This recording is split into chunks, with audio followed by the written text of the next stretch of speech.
Hey, so this is Joe May with Hyperbaric Fitness, and I'm in the hyperbaric chamber with my good friend Jim McConnell. Jim is a decorated military veteran of the Vietnam War. He's been a state representative.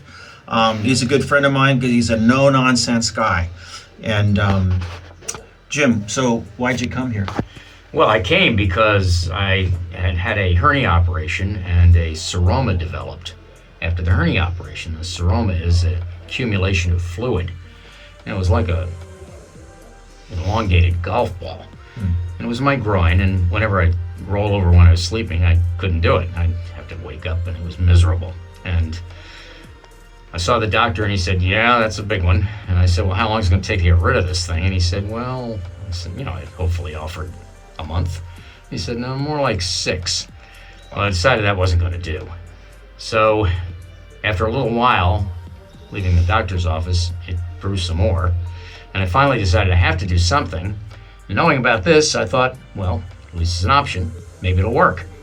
Long and the short of it is, I came in. The very first day, the next morning, I woke up and it was smaller than it was the day before. One day, one time. One day. Now, I've since had about a dozen sessions, 1 hour apiece, about once a week, because I think it's better to get rid of this thing gradually than to do it all of a sudden and have it come back. The long and the short of it at this point is that I have trouble finding it when I reach down there to see if I can see where it is at this point and what the status on this thing is.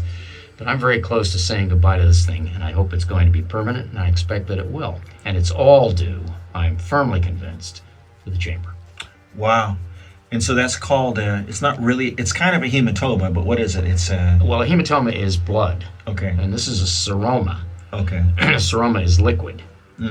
And it accumulates sometimes after an operation in the area where you have the operation. And in my case, as the doctor said, it's a big one.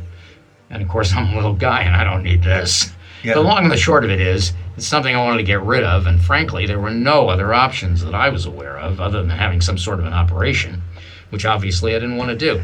This was completely painless, easy to do, very affordable, and made all kinds of sense. And the fact that it worked has me doing Snoopy dances all over the ceiling here. So as far as I'm concerned, it's terrific. And I would suggest that anybody who has a problem along these lines, something that you can't really fix and might be fixable in some way, give this a try. Yeah, because we're not doctors, we're divers. We just put you in a hyperbaric atmosphere environment and we see what happens. It worked for me. There you go.